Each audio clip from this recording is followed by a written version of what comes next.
And speaking of horrible life decisions, welcome to another episode of Heresy Accountability Buddy. We are on episode 156.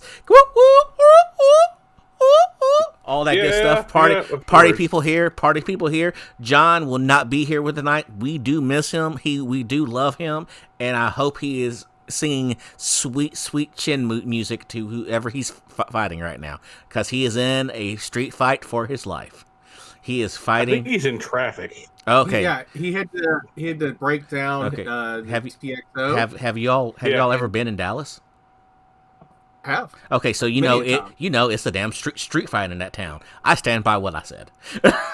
Okay. But before he was having to break down his event at the TXO, and he said it was going to take 2 trips to get everything home. I would love to see him break it down, like, landslide type stuff. Okay. But before we get any further off topic, I'm one of your hosts, Jack, followed by my host of Dave. There is no Dave. There is, however, a Brian who just previously spoke before I did, and I am Duncan, as always.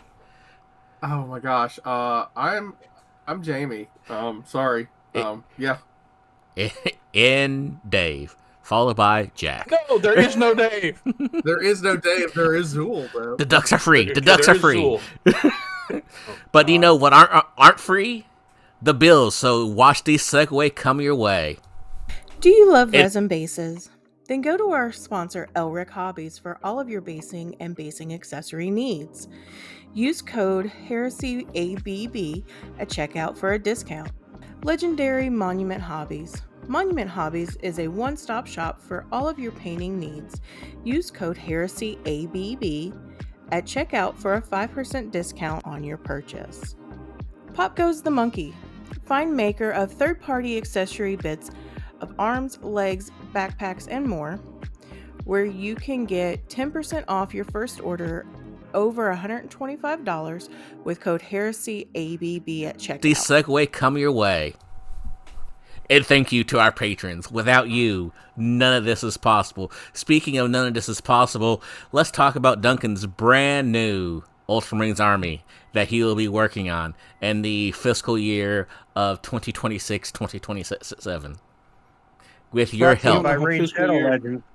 I don't know how fiscal years work, so I'm not going to do anything. I'm just going to keep working on the Night Lords, which I have done a lot of this week. So people, we need you to sign up for Patreon. Yes, we do. And there's a patron level that is at $0. You just sign up, basically pledging yourself that you support the podcast. Hey, we need your votes. Your votes are signing up. That's all we ask for. So we need you for Duncan's psychological unhealth care. So do you remember ever rolling up to a heresy table with Duncan and suddenly seeing all the Sicarans and all the quad mortars and going, well, that's not very much fun, with siege tyrants? That's not very ultramarine. Yeah. Oh my Get God. back at him right now. Remember when he was a sweaty tryhard in 5th edition Adepticon? Get back at him right now. Sign up for our Patrons right now and make him paint an Ultramarines army. Were you Jack, you were just as sweaty a tryhard in 5th edition.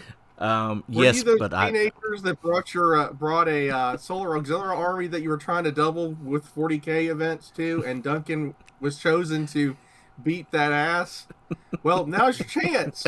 You can get back at him. Please sign up for the patron. And then you get to beat his ass with Ultramarines. I hate all of you so much. I don't always call my games before the end of turn 2, but Duncan has been one of those games before. God damn it.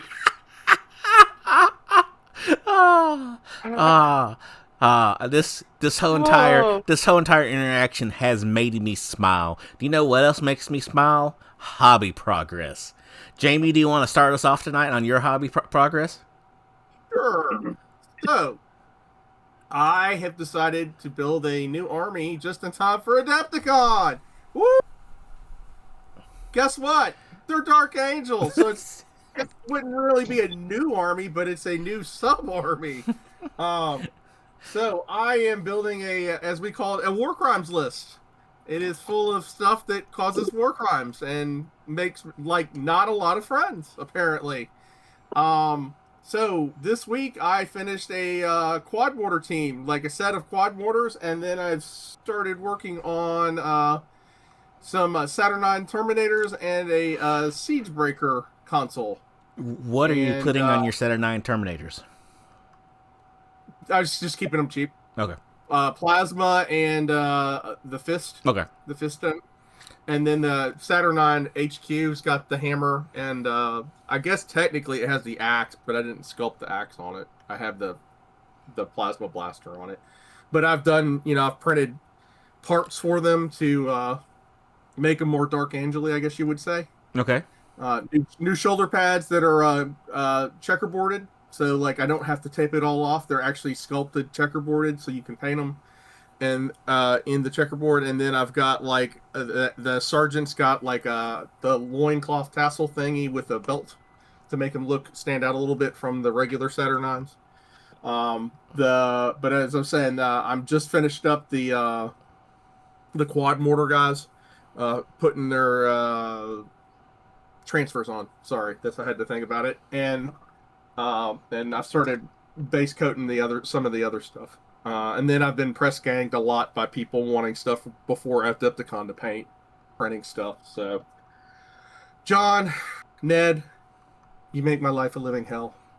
Man, since John's not here to defend himself right now, man, you should be charging that mofo a premium.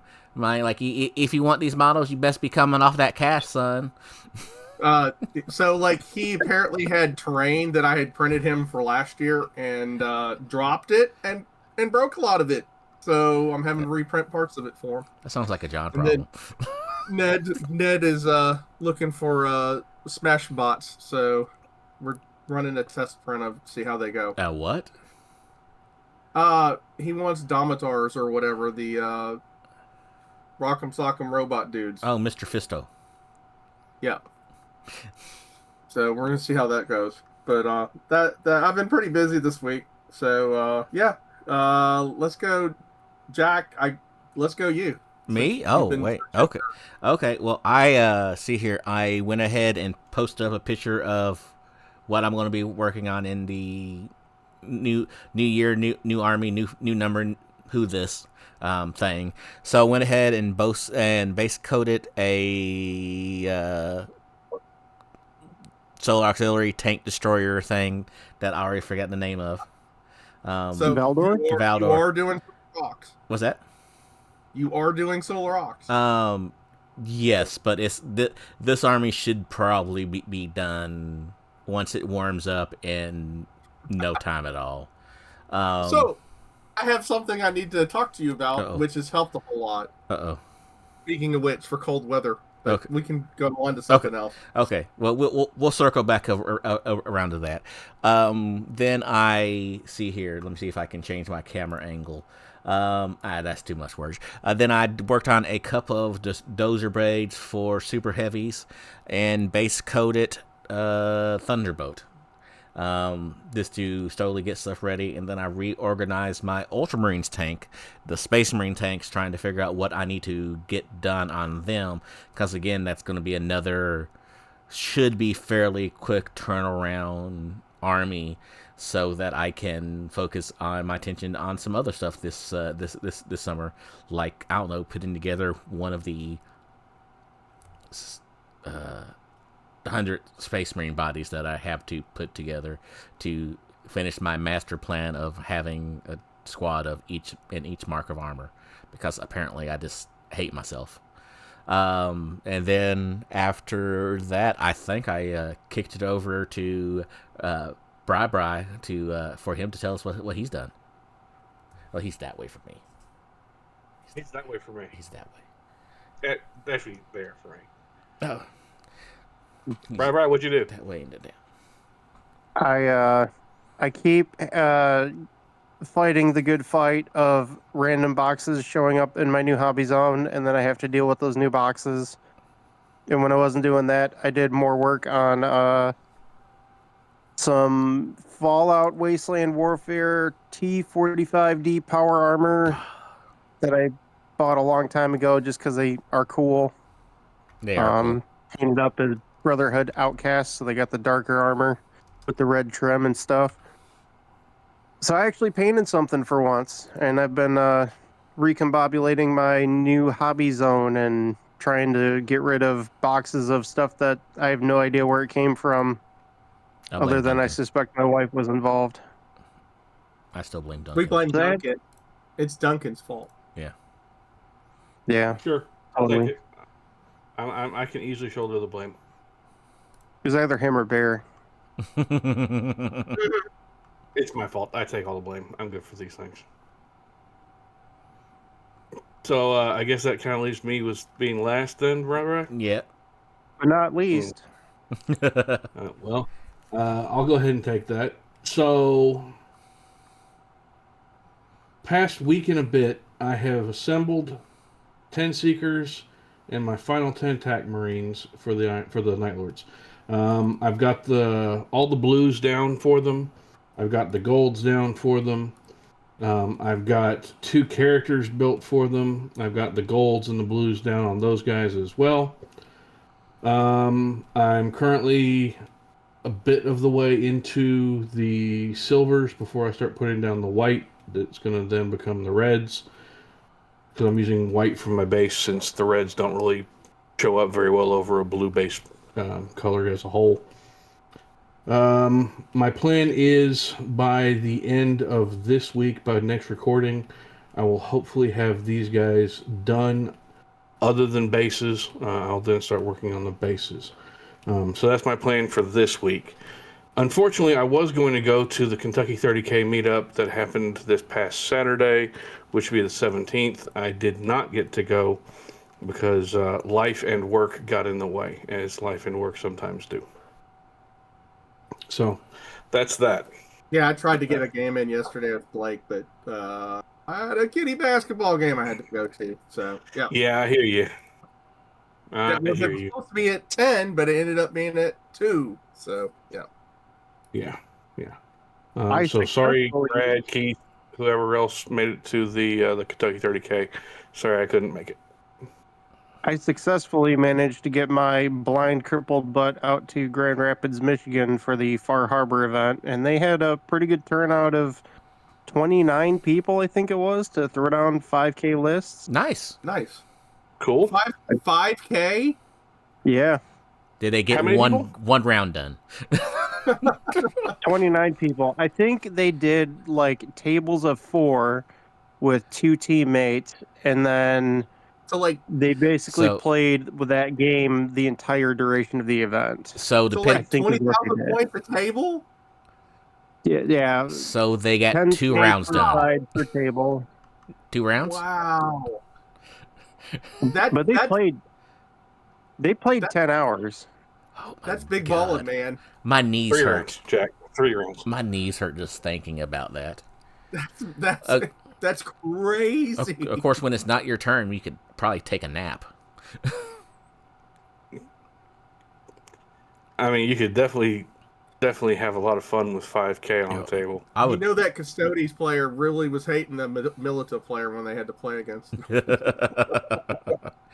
What? Oh, they had a militia player, and he had they were really cool 3D printed stand-in tanks, and he even had some like FDKZ 251 themed ROX transports, I'm assuming, that were pretty hot. I got a lot of pictures of that stuff. But yeah, he had, probably a quarter of, well, it would be half of a 6x4 table because they were playing 2 tables put together as well for each set of 4 players. I can see it now. Why is this guy I'm playing with have only Sentinels on his army? Because their name is John Christensen. Why do his Lemon Rust tanks look like his tanks from G.I. Joe? Oh, that's John. Why does he keep bleeding over the table? That's John. He touched an aerial on one of his tanks. John's gonna be like, I cannot not be on the show. Yeah, that They're makes called sense. self-defense sentinels and antennas, okay? Self-defense against John, their creator. So before we go to the news, is there anything else we need to cover in hobby progress?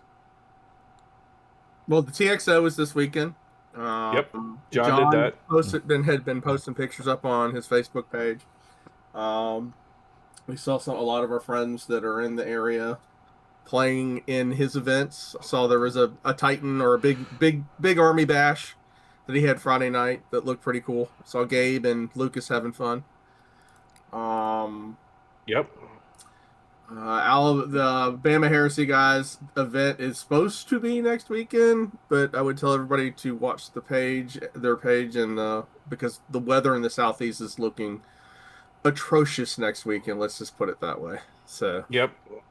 Also, heads up, the Indiana 30K group up at the Battle Barn is holding an event next Saturday, the 24th. Also, so for anybody who doesn't feel like going down south but might want to go to Indiana, there is that, and those guys are solid crew, cool people. Jack and I have gone up there on the regular for years. Right Even then, I made it down there. yeah, which is actually where Brian and I first met, and Brian quit the game at the middle of turn 2. There was crying, there was bourbon, there was man hugs, very hairy man hugs. Yep. Yep. So, not hobby progress, but the news. Shall we do the news?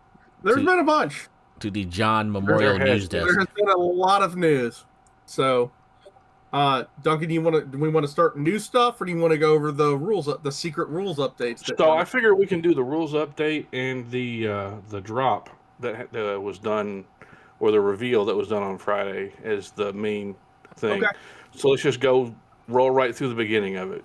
Okay, let me. I've got my screen ready to roll. If you don't, I didn't. Hold on. I'm sharing my screen. Yep. There it is. Yay! All right. So. Oh, discounts. Oh. Con. Oh, what's in there? Hold on a second. Sorry. Y'all see it? There we go. I see yep, Con. That looks like Jagatai Con. Mm-hmm. Yes, it is. So Joy Toy put another prop mark out. Jagatai Con looks pretty good. He's still shiny and gold. He is a little bit blingy, but I'm not sure on the scabbard for his sword, but yeah, not bad. I mean, he looks a lot like the actual regular model, so yep. I kind of dig it. $139 US. Still cheaper than a model you have to put together. True. Very true. Very true. Okay, so GW released new battle box, or it's on pre-order. It's the Mechanicum Scutari Battle Group. It's a little cheaper than I thought it was going to be, I will say, but it wasn't really that big. It was basically one box of the Scutari guys, one of them floaty proto blight drones, and the commander for the Scutari. They look like a bunch of hobos. They do. Yeah. The pictures they have on the GW website are not the best. I've seen other paint schemes for them that they look better. They're very detailed. They're very cool. I'll probably end up talking about this later today, but the quality of the paintmanship that they're putting in these photos for all GW products, I feel like are going downhill fairly rapidly. Well, they have replaced a lot of their in-house studio painters over the past year. I know you can't see my mouse right now because I have that option turned off, but you can see the tea staining from the wash they put on the armor, like there. Yeah, there. Below the leg. Yeah, there right below the leg. Yeah. Leg. Right Yeah. there. Yeah. Yeah. It's Not complaining about their paint scheme myself, but there definitely seems to be some touch-ups that could be done to the basic paint jobs that they're putting out.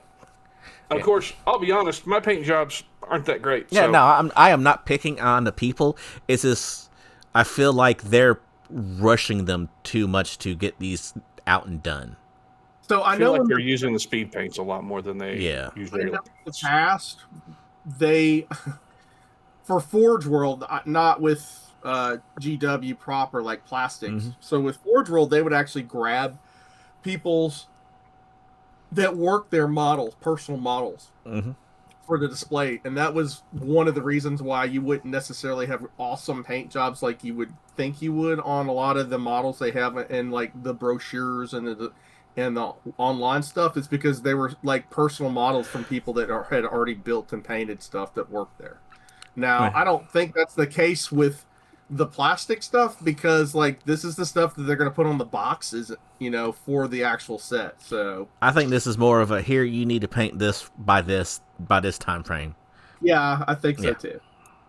And then as I said, here's your little floaty Skitarii proto blight drone. I have the resin one of these, and yeah, I mean, no problem. I have no problems with it. It looks pretty good.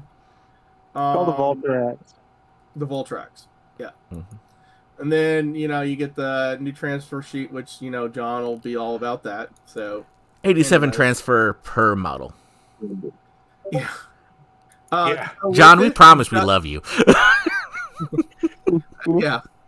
To go with it, you've got the next Journal Tactica, which is Skitarii Steel Hand of Mars, which has the rules for all these guys in it. Yeah, so this is something that I know a lot of people, honestly, a lot of people have been clamoring for Skitarii for a long time. So seeing this and having rules for them, kudos to them coming out with this. How many realistically new rules are we going to get in this book? Because it's generally been, 3 or 4 I think per... 3 to 4 pages, Yeah. maybe 2 missions. 1 to 2 missions, and usually like 3 to 4 rules or 3 to 4 units or something like that. Yeah, that's about what I'd say. I have the other 2. I mean, I'll end up. I don't plan on doing a Skitarii army, but I'll end up getting this one and the next one that's coming out. So the next one especially. We'll talk about that later. Mm-hmm. Then if you wanted Lotara Sarin, Tough Tiddlywinks, she's sold out. So All right, guys. Real quick question. Last week, or last recording, we all kind of bet on how much we thought that they were going to be costing.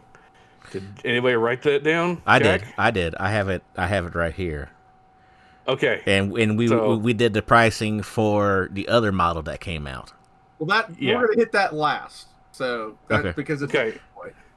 So it looks like she's $45 when she's in stock. Mm-hmm. Yeah. What were our guesses on how much she's going? Oh, I didn't write down for her. I just wrote down for the other model. Oh, okay. Because that was the big numbers we were asking for. I will say about this model, if you note, it's an expert kit, so it's still Forge World resin. It is a resin model. They have said that. Interesting. It is not plastic.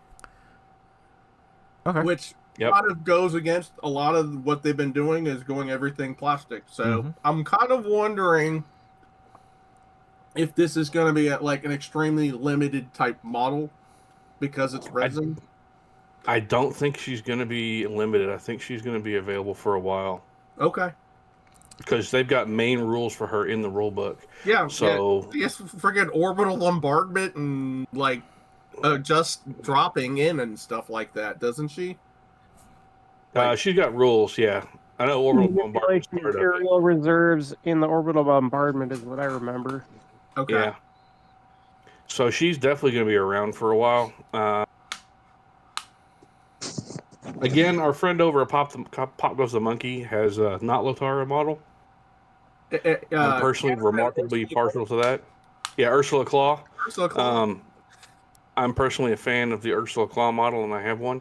I have one in the bag, but I don't have my camera on right now, but I have one in the bag that I'm holding up right now. So, it's a very cool model. I actually like it better than this one. In some ways, yes, I also like it better.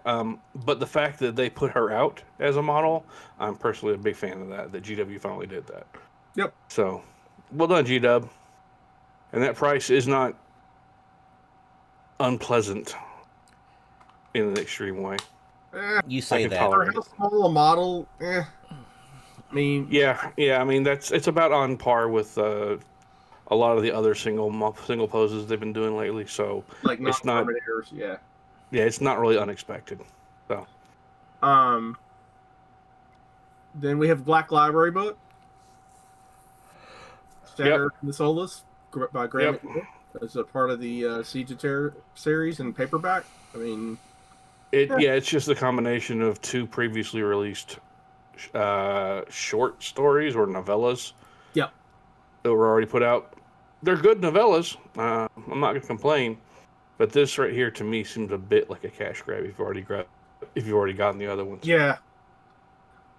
Alrighty, here's the big one. You have your list of what we picked. So, Angron Transfigured.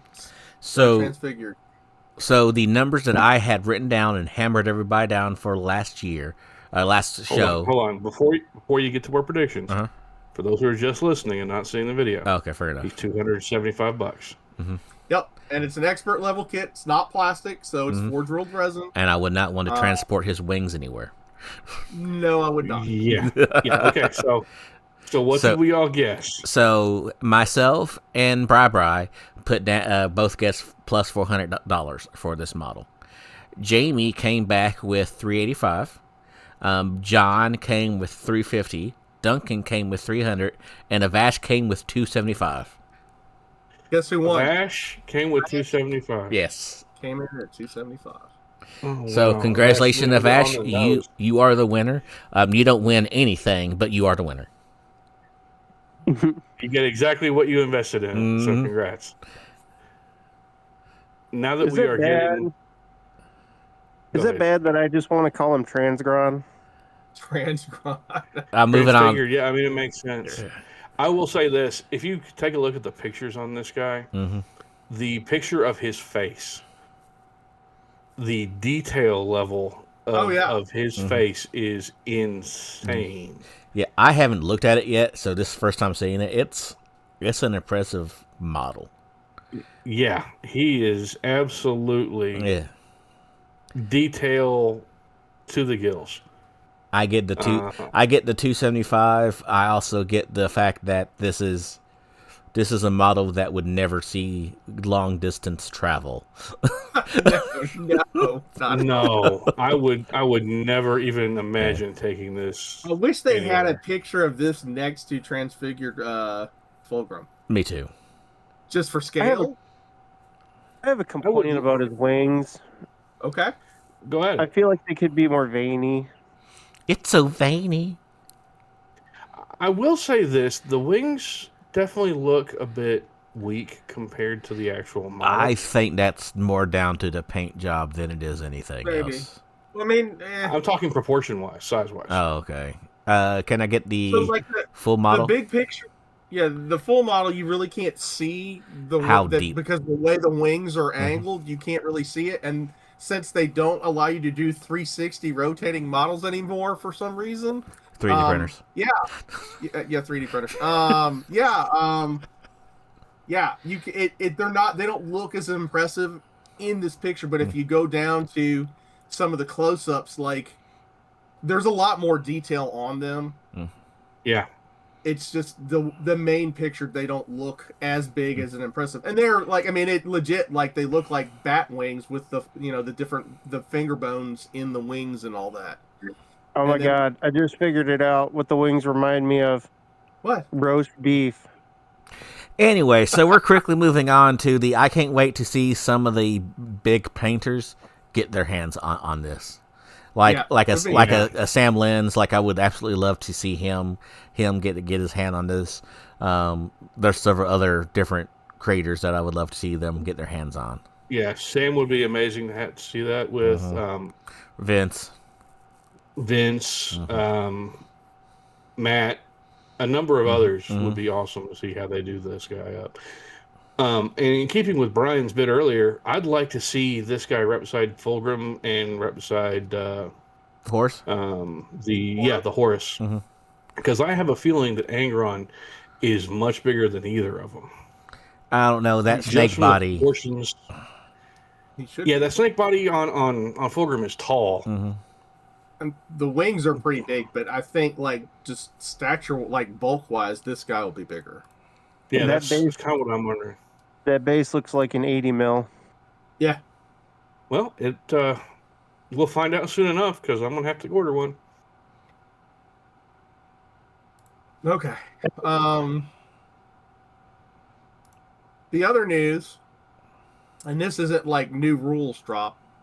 GW, I know we had a couple people, I know in some of our groups and on the Discord talking about, hey, and I know Jeremy, our friend from Germany, that comes to Adepticon with Chris. Yep. He's been doing Shout out to reviews Jeremy. of the old black books, like the original Horus Heresy, like 1.0 books. And a lot of people don't have them. Those books, highly coveted, highly sought after, very, very expensive at this point if you try to buy them on the secondary market. Like, full sets of them are in the thousands.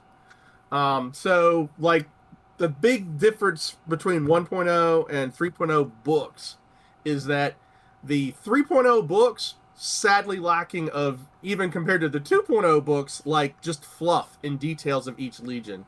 They have very small sections of detail on each legion in comparison to 2, and then very much compared to the 1.0 books. So GW announced this week that I think I don't know if it's every Thursday, but on Thursdays, they're going to release all the fluff from the black books for each legion. So the first one they released this week was kind of a surprise because it wasn't number 1 and it wasn't number 20. But it's good old number 8, the Night Lords. Yep. So from book 3. For book 3, which they actually had a second. They were also in 9 too, if I remember correctly. But yeah, they were updated in 9. Yeah. So that's the one that I still have left. Okay. I wonder why?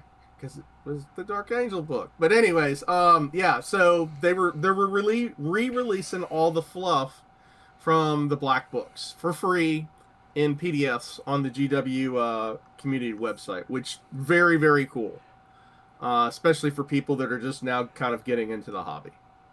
So, let's see. Do we want to go over the pre-orders now? Or those were all the pre-orders. Do you want to go over the new releases, or do you want to go over the rules now? The rules updates. We could probably touch the updates first. Okay.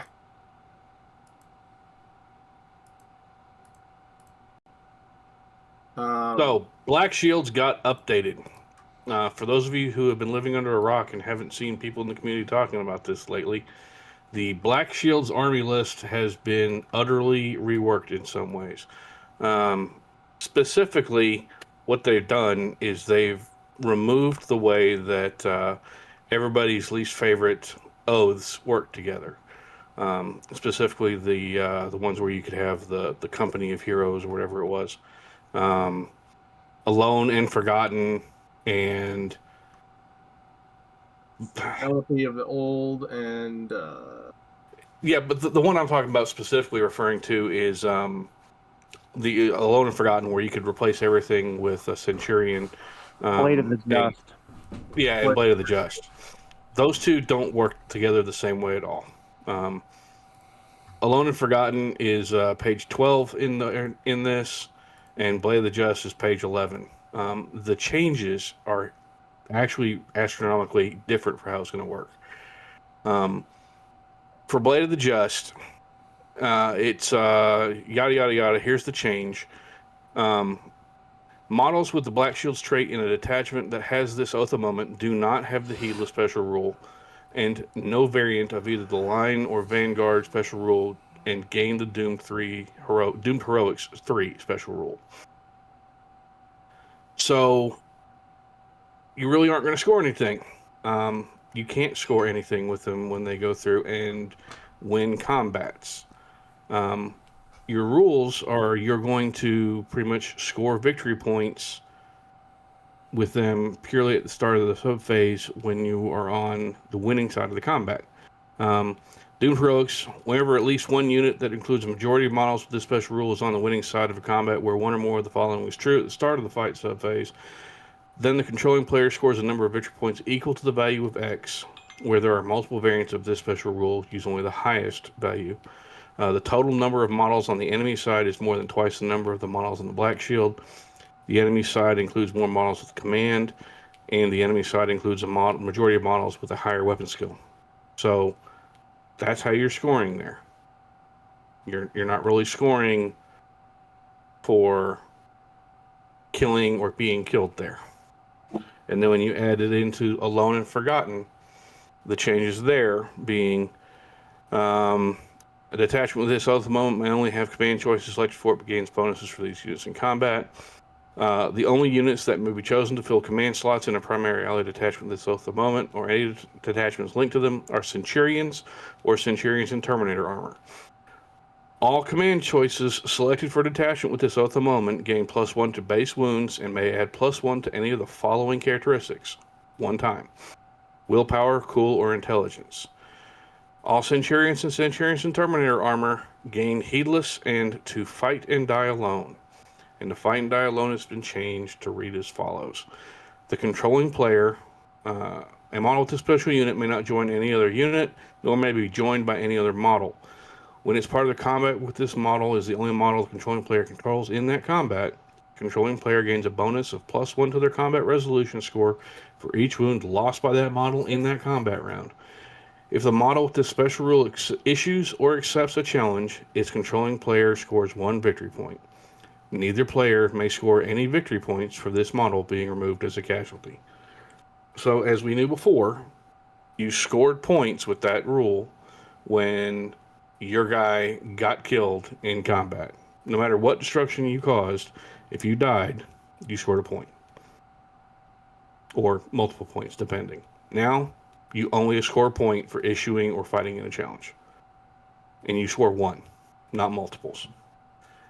So that's the only way that Alone and Forgotten is going to score anymore.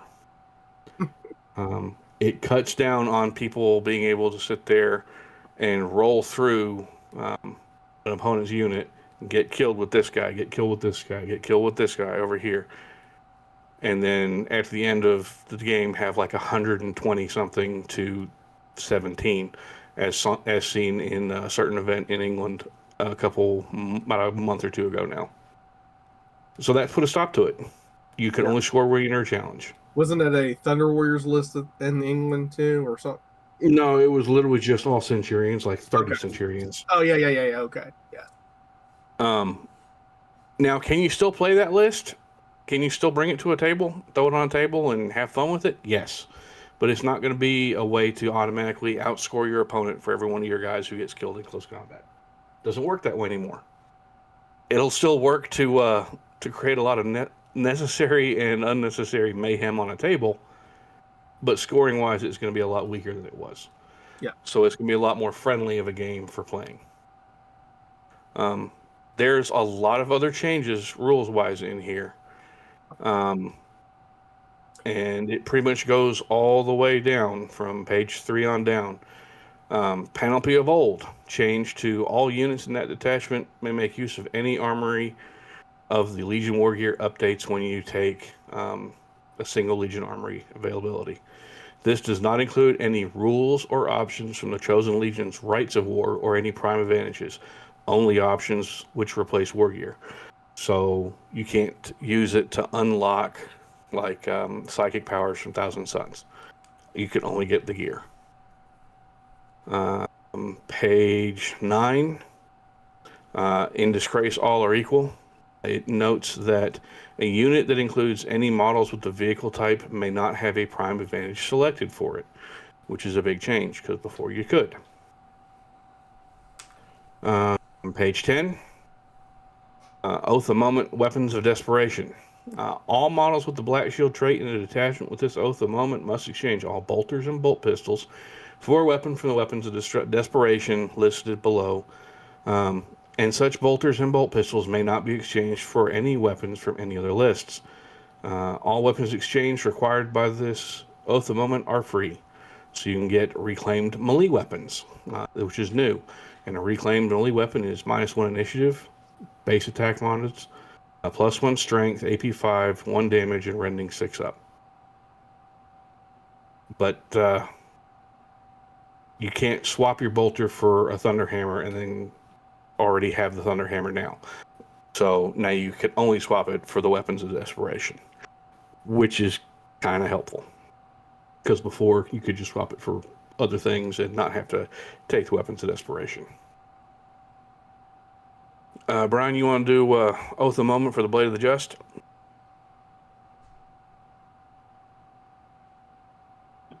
We had it pulled up on the live stream, right? Yep. The Blade of the Just. A unit which includes mostly models with this special rule secures additional victory points for winning hard combats. All models with the Black Shield's trait and a detachment that has this Oath of Moment. Ooh, that's blurry. Lose all variants of the Line X or Vanguard X special rule and may not thereafter gain any version of Line X or Vanguard X from any source. Such models gain the Doomed Heroics X special rule, with the value of X on the Doomed Heroics being equal to twice the value of X on the special rule lost. So if you were Line 2, you'd be Doomed Heroics 4. If you were Vanguard 3, you'd be Doomed Heroics 6. An example. Models with a Black Shield's trait and a detachment that has this Oath of Moment that do not have the Heedless special rule and no variant of either Line X or Vanguard X special rule gain the Doomed Heroics 3 special rule. Yep. Doomed Heroics X. Whenever at least one unit that includes a majority of models with this special rule is on the winning side of a combat where one or more of the following was true at the start of the fight subphase, then the controlling player scores a number of victory points equal to the value of X. Where there are multiple variants of this special rule in a combat, only the single highest value of X. The total number of models on the enemy side is more than twice the number of models on the Black Shield side. The enemy side includes more models with the Command trait or any models with the Paragon trait. The enemy side includes a majority of models with a higher weapon skill characteristic than the majority of models on the Black Shield side.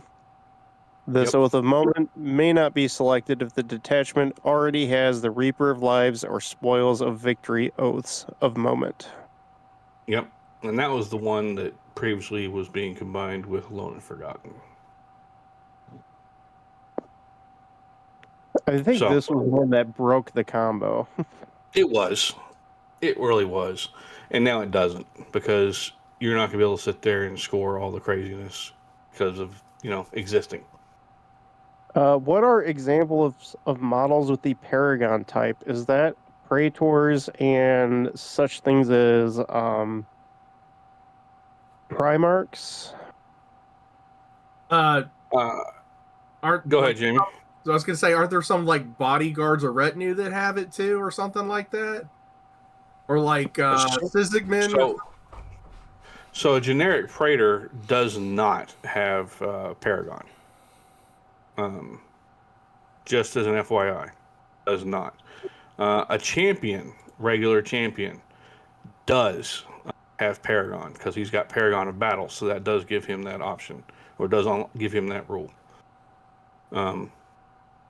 Well, sorry, no, hang on. That's my bad. That's if he takes the Paragon of Battle prime slot. So I misspoke there. I believe the only thing other than like Sigismund or Primarchs that have it are certain specific high command models. Gotcha, yeah. Sevatar does not have it. I feel like Dynat does. It's been a minute since I've looked at his profile. I mean, I can... Give me a sec. I'm pulling up Conrad right now. Conrad has Paragon model, so it's definitely on the Primarchs. I'm not sure about Sigismund because I don't have a dirty, no good Imperial Fist. Yeah, I don't have an Imperial Fist. Force Wayne. Actually, I do have a Imperial Fist list. Wow, go me. Yeah, I don't see it on Corswain. Fafnir Ran does not. Sigismund does not. So it's pretty primarily Primarchs then. Ningza doesn't have it.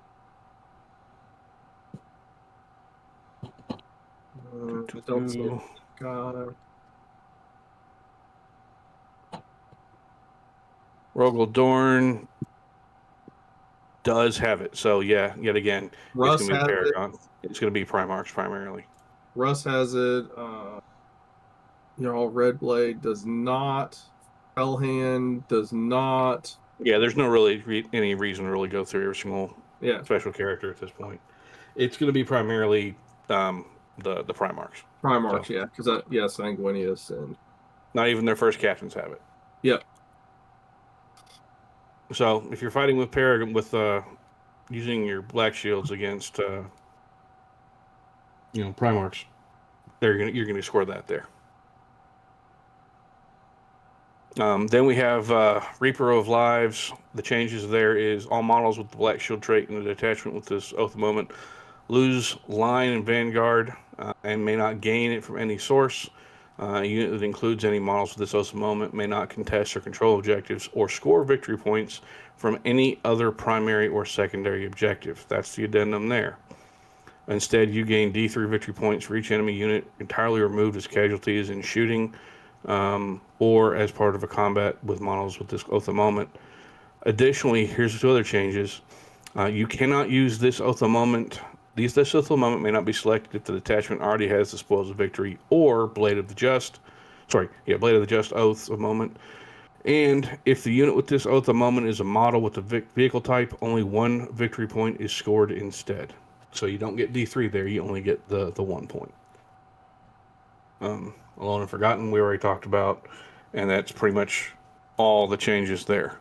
But the ones that everybody loved to hop onto and use, no longer around. That was it for that. The Myrmidon Destructor Host, that one was updated on the 13th of January to be added in. These are for, I think these are elites. Yeah, these look like they're elites. As the range of Horus Heresy miniatures grows and transitions from resin to plastic kits, there will be occasions where units and profiles from the previous Liber books need to be updated. Liber Addenda will present these changes so that players have access to the most up-to-date rules for their units. Following profile replaces the Myrmidon Destructor Host profile on page 29 of Liber Mechanicum. The rules for weapons, special rules, and traits using this profile are found in Liber Mechanicum. So the Myrmidon Destructor Host is now 1 Destructor Lord and 2 Destructors for a base 150 points. You may include up to 7 additional Destructors at 45 points a model. Their stats are Move 6, Weapon Skill 4, Ballistic Skill 4, Strength, Toughness 5, Wounds 4, 2 Initiative, 2 Attacks, Leadership and Cool 9, Willpower and Intelligence of 8, with a 3-up, 5-up, and Vulnerable. The Destructor Lord has a 5 on Weapon Skill and Ballistic Skill, and 1 additional attack. No other changes on him. Their special rules are Bulky 3, Vanguard 3, and Battle Meditation on the Destructor Lord only. They have whatever allegiance you chose, and a Myrmidax for traits. They come with shock chargers and frag grenades. And all models in this unit must select one of the following options. Volkite Culverins for free. Radiation engines for 15 points a model, conversion beamers for 15 points a model, dark fire cannons for 20 points a model. And they all have heavy, and the Lord has champion.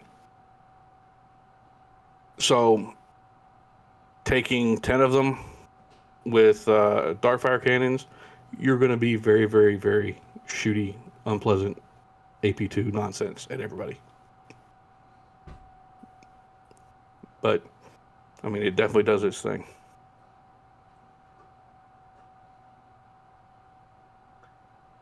And that's the recently added updates. Beyond that, there is no current new FAQ or errata other than that stuff.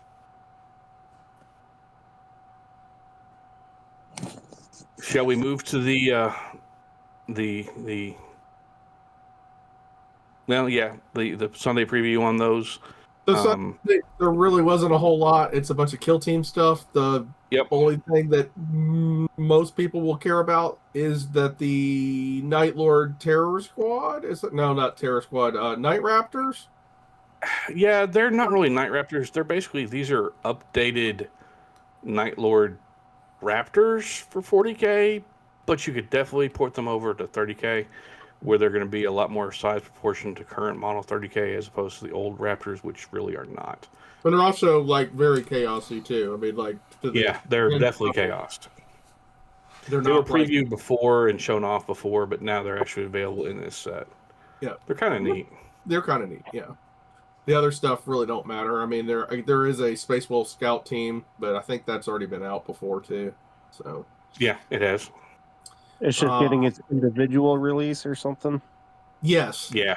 Just for just the kill team of it instead of like in the set that it came with, because it was like a double box with, I can't remember what it came with. Tau maybe. Tau?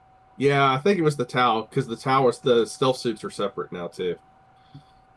Anyway, do you want to pull that one up first for the preview, or do you want to pull up the? I have them both. The Red Corsairs, because I think those could actually be something that's kind of really neat. I don't have it. Give me a second. Well, the Red Corsairs, it's a new models that they put out that I think would work very well in a Black Shield list. They look very snazzy is a good word for it. All right, so I have it up. So the Masters of the Maelstrom with Huron Blackheart. First off, we've seen some of these models in the past couple of weeks. We've talked about some of these models the past couple of weeks. But holy crap, they're awesome. As far as I can tell, the only thing on these guys that does not easily port over well to being used in 30K is the alligator dude. The alligator dude with the devil dog, or? Yeah, with the devil dog. I mean, I can't really figure out a way to use that somewhere unless you're using it as the cyber gator from Militia. For Militia, yeah. Yeah, doing that would be a little weird, but okay, sure. That the dog could easily work for the dog in the Militia list. That chaplain, though, oh my god, like pretty badass. Yeah, the Psyker there is awesome. Yeah. The Headsman there is awesome. The Huron model, you could easily find ways to make use of a lot of it for a late-term Heresy army or early-time Scouring army. They're inappropriate Heresy-era armor. There's lots of skulls all over them, so doing these for Black Shields, yeah, you could absolutely use these guys for this, and it'd be great. Scroll down a little bit, Jamie. We've got past them. Past the characters. Past the characters? Yeah. So there's a new collection of these guys coming up as well, the Raiders. They're actually getting Ravers and a Reeve Captain. Scroll down a little bit further, and you'll see the Raiders. It's a box set of 10 dudes. And all of them, 10 basic power armor Marines. They've got Chaos stuff on them somewhat. But they're also Heresy appropriate armor era. Well, the Terminators are. You could not the Terminator. Well, they are because they're Indominus. But the regular power armor Marines you could absolutely use for Black Shields or Chaosified various other stuff in your current armies. And the Reaver Lord, I can see a lot of people sitting there grabbing that, or the Reeve Captain. I can see a lot of people grabbing him and using him to do new Praetors or things like that on. Again, it's all Heresy era type armor. It's not Primaris scale, so it would absolutely work and be really cool to do so. It's a combination of Mark 6 and is that 3? Yep. With the heavy plate on the front with their gorget, extended gorget. Yep. It's got a little bit different shoulder pads, but no one's going to complain. It's like almost a breacher armor right there. Mm-hmm. These guys are definitely cool. They definitely work for like I said, for black shields, really, really well. Helmet. Yep, I'm a fan. And their weapons on there, you get hand flamers, you get a unique power sword, different chain swords, other weapons. And on the Lord, you get multiple different weapons you can use. So, really neat, really cool stuff you can do with these guys. I'm not 100% sold on the bits that you use for adjusting Cadian shock troopers or whatever the new Imperial Guard models are, but it definitely could be done if you were going to do that way. The Indomitus armor guys definitely are very chaosy. Yes, the Terminators. They've got the horns on them on their. They got the horns. They got the shoulder racks of skulls, and they're covered in chaos icons. So spiky bits everywhere. Flamer. Yep, heavy flamer. And a sword, and then that's a combi of some sort. Lightning claws, and I guess that's just combi plasma. Yeah, combi plasma. Or there's combi bolters is what that and that one are. That's some sort of combi, like a plasma or a flamer. I think it's a flamer. I'm not really sure. I think it's a flamer. It's the more 30K aesthetic flamer tip. Yep. Some of it's neat, but very, very impressive army. They're the IG upgrades or Solar Ox upgrades or whatever you want to call them. They kind of look like a Blood Bowl team, but okay, yeah, that with the helmets. They kind of look like a spiky football team. And football helmets on, so yeah. They kind of do. When did they bring auto guns into football? It is Blood Bowl. It was the year 28,000. So that's pre-heresy. Look, the NFL did a lot of things we don't want to talk about here. So things changed. Sweet right? Baby Jesus. Also, go Hawks. Sure, there we go. This must have been after they started using performance-enhancing drugs. Okay. Do you want to do the Custodes, or do you want to do the tanks? Thanks. Nobody the memories. So new glaive. Not really a big surprise, I would say, because they kind of had already snuck it in the videos and stuff. But officially, Felgalv is coming out. It's the glaive. It's not a Felgalv or a Felglaive. It's just a straight glaive, and it's amazingly beautiful in plastic. Yeah, it's. I love Jamie's Kentucky pronunciations. Yeah, I know. All I can say is it's the biggest chum you can get on a tank, and it looks gorgeous. And having finally come out in plastic, yeah, that is a sexy tank right there. They still have the heavy bolters that are mounted through the ammo bins on the quad heavy bolter. They do, and that's something that a lot of us have talked about in the past. Yeah. I guess that's Artisans of Ball has created a replacement piece for that to do your ruffled feathers. So they actually have is that the lasered array? That is the laser array. And then you've got the quad cannon. Mm-hmm. So, yep. So you've got different las cannons. Sorry, you've got the current one that's available for the Fellblade, the las cannons. You got the laser destructor array, and you got the heavy bolter sponsons as well. So it's really neat that we actually get to see what the actual destructor array is supposed to look like. The destructor arrays came on the Fellblade kit. Yeah, but I don't own one, and I haven't seen it in person yet. So seeing it here makes me happy. How have you? I love you. It looks basically like the one from the Raper batteries or whatever. Yeah, it is. It's also exactly the same style and layout that they did for the Spartans and other super heavy tanks in Imperialis. Okay. But it looks like they've done, like, I have this in resin, and there's a lot more extra detail on the, I guess, turret.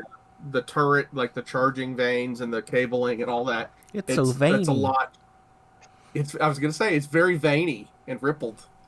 One thing I'm kind of curious about, if you can sit here and just do a straight, easy, quick turret swap and have a fell blade chassis with having already bought the fell blade and then magically somehow acquire this the glaive turret, just slap that right on top of there.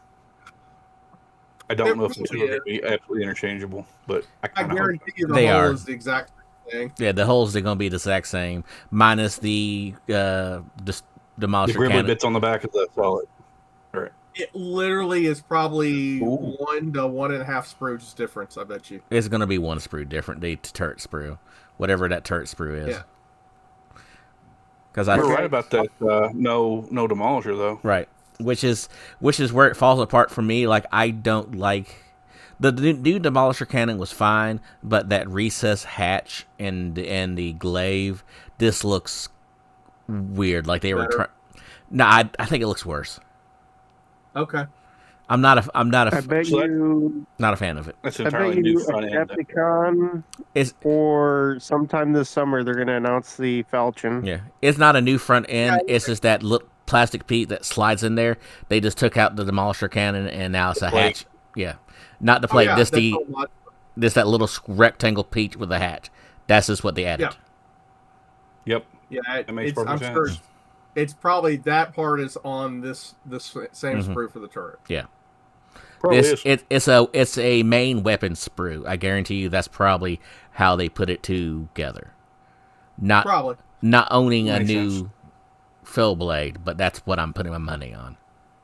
But as Brian was saying, the third one, that one usually, if I remember correctly, it has it's a lot different than this one and the blade. You'll keep the tracks, the sponsons, the sides, and then it will come with a new center section. Center section. Yep. And I know Duncan was super excited for this. Ooh, yeah. The whirlwind missile tank. Yep. Not trying to shit on people. I'm not getting the hype behind this model. All right. Whirlwinds have been around since second edition. Mm-hmm. Whirlwinds have had some of the jankiest missile launchers I've ever seen on a tank since second edition. They just look ridiculous. The one that came out in what was it, 5th or 6th edition, the turret wasn't that bad, but it literally just went on top of a Razorback. Yeah. That was one. 4th. Yeah, that was wow. 4th? Yeah, that was 4th. Okay. Jesus. Forever ago. Anyway, the new Whirlwind missile tank, this actually looks like an actual missile pod would, in my estimation. It looks oversized to me. It does not look proportional. Especially when you look at it compared to the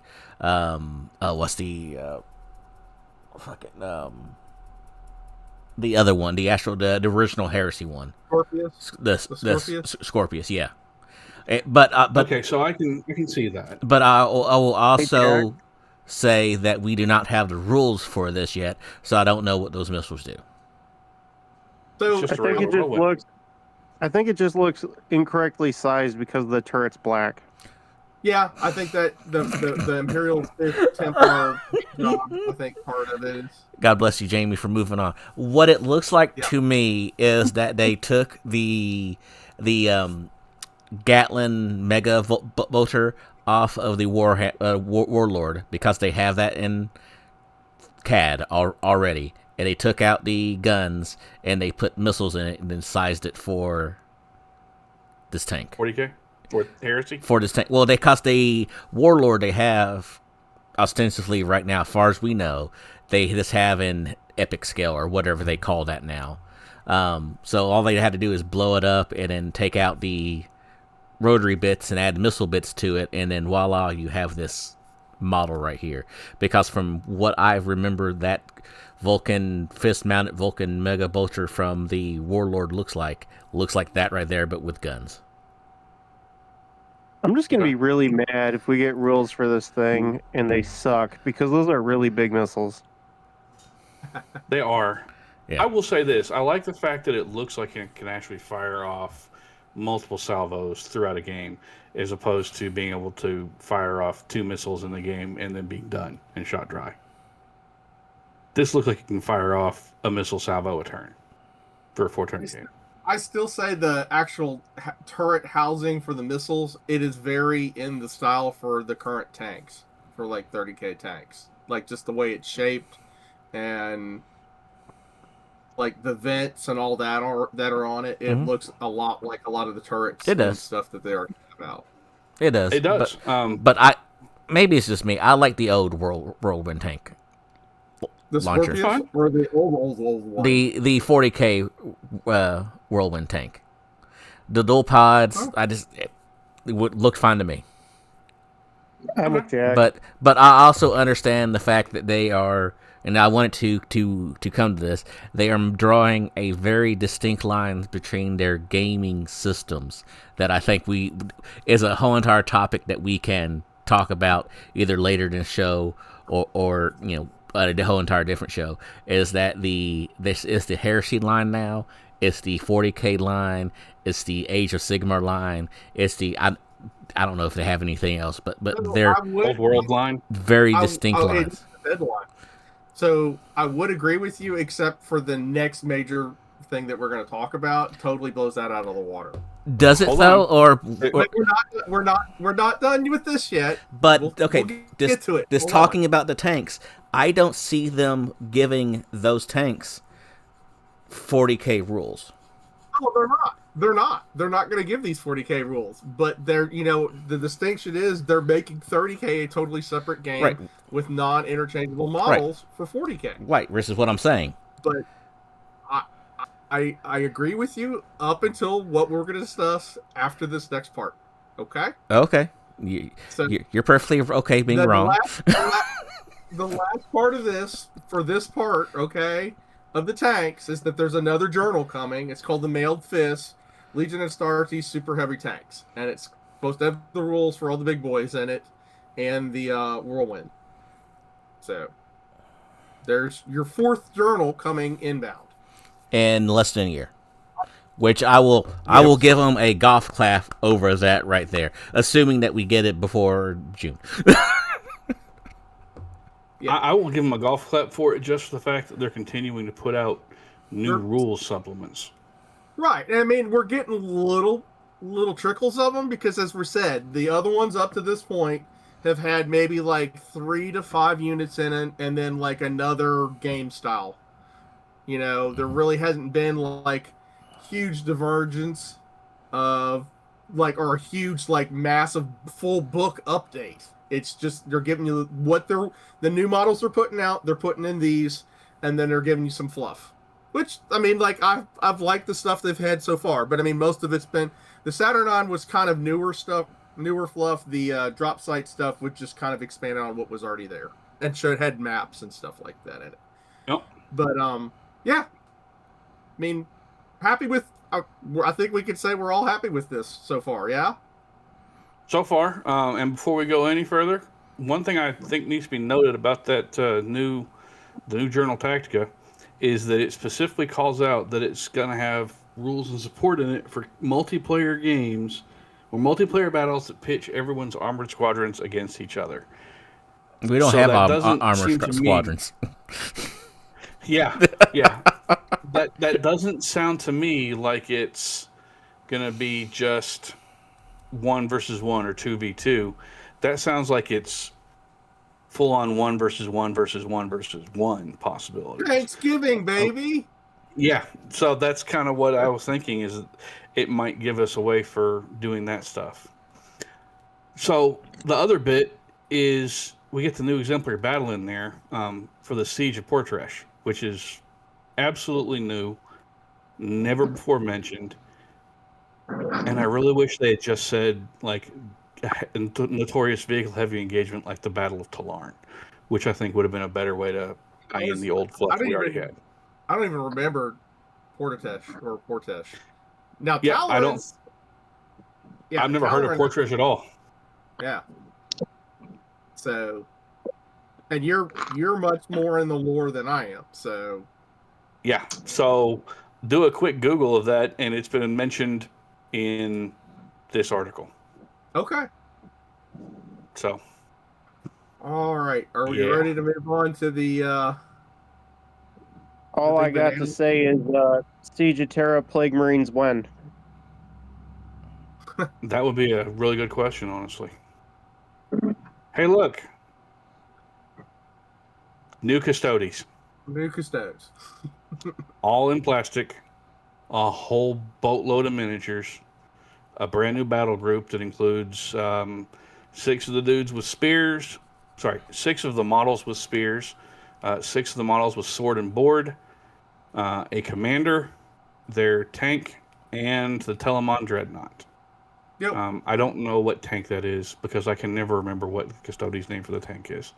That's the one with the accelerator autocannon on it, if I remember correctly. Okay, cool. Yeah, because they are selling them separately, like the old Predators.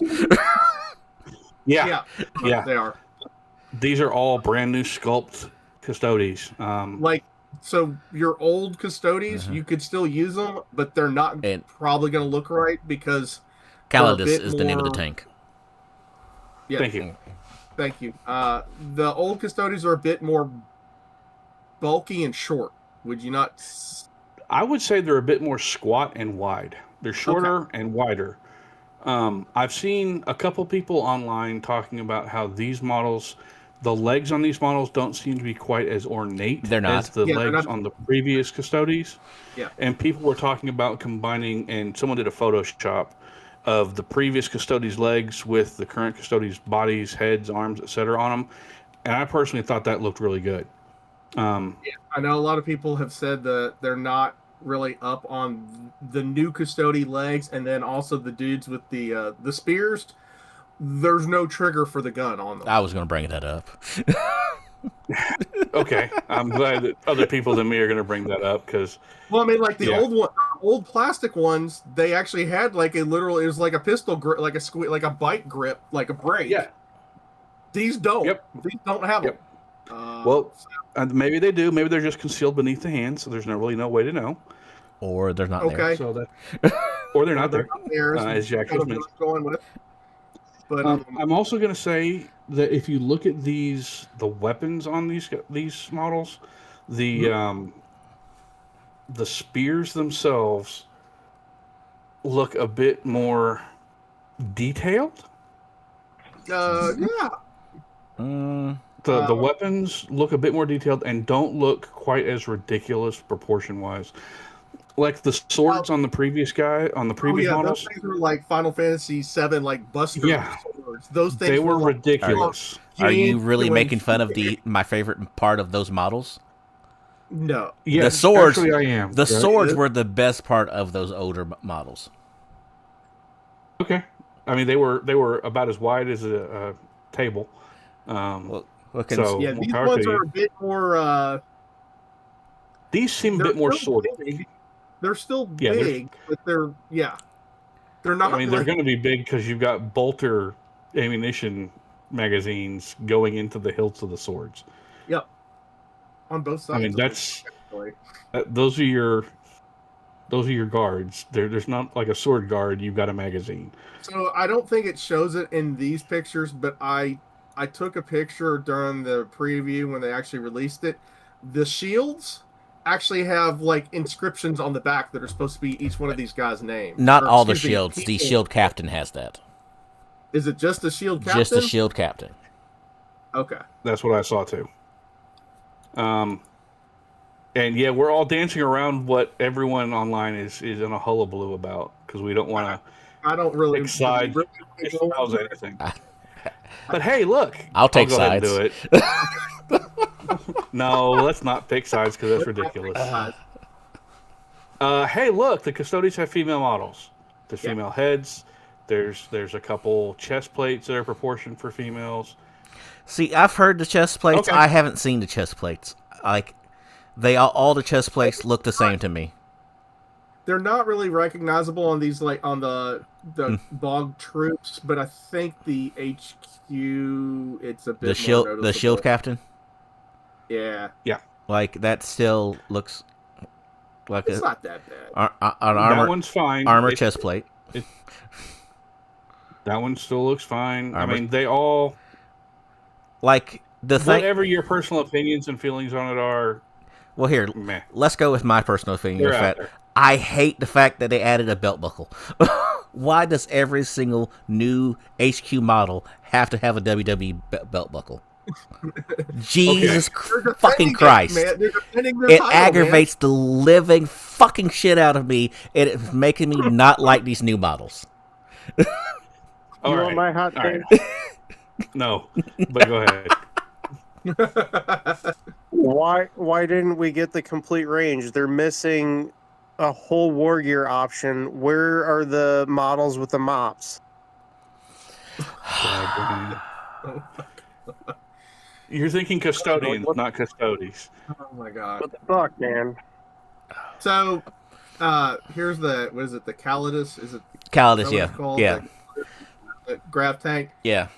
Pretty good. I mean, I'm happy that these are plastic now. I'm sure it'll be like 10,000 parts to put together, but like all the new stuff. But yeah, I mean, it looks good. And as Jack said, it looks like they're gonna have a separate separate SKU, a separate box for the other turret version. I believe I saw something with a new centerline mounted like anti-personnel, the one that was underneath the cockpit. I think they have a new option for that in the book that wasn't out before. Like bolters. Yeah, the Arachnus Blaze Carronade. Yeah, I think they have a new option for underneath there. Outside of that, I haven't dug out my model, but it looks very, very close to the Forge World one. Same thing with the dreadnoughts here. Dreadnoughts here. Dreadnoughts are pretty cool, man. Yeah, they're not as ornate in some aspects, and they're more ornate in other aspects. See, like, well, that's going to be partly the limitations of plastic, because when you had the resin, you made the mold that you could make as an ornate as you wanted for each individual bit, whereas with the plastic injection molding, you're not going to make it quite as ornate. We've already seen that with the Contemptors, the old versus the currents. So kind of thing. This Telemon, or what, is that what they're calling this? No, that's this Oh, no, that's this. They don't have a plastic Telemon out. This is literally this. Their short. That's just a Contemptor. That's their Achilles and Gladius. Well, this is the Achilles, and then they also have the Gladius in plastic too, because that's just a different proof spot for weapons. Like you take away the spear, add a sword and a shield. As I'm sitting here panning this dreadnought, how come they could do the stuff on the legs on these, but they can't do it on the bog troops, like the detail? Man, that one I couldn't tell you, except that looks like that's just a plate that you attach over top of the regular leg. Wow. And you're not going to really be doing that with the bog standard troopers, because you want to make them as easily done as possible. To me, that looks like this the two-part where you clam them together. You have the front and the back. Yeah. Which I don't know why they couldn't do that with their regular troops, because Okay. That's what I'm trying to say. Yeah. Like, they can do it on this. I am with you, Jamie. The shield is also looks smaller on this one than the other one. The other one was freaking huge. Just like, wasn't the sword in Mega 2? It was in line with the swords you all don't like, so. Okay. Yeah, the previous sword was definitely another really, really thick blade. Mm-hmm. So. This is the shield captain, or. Yep.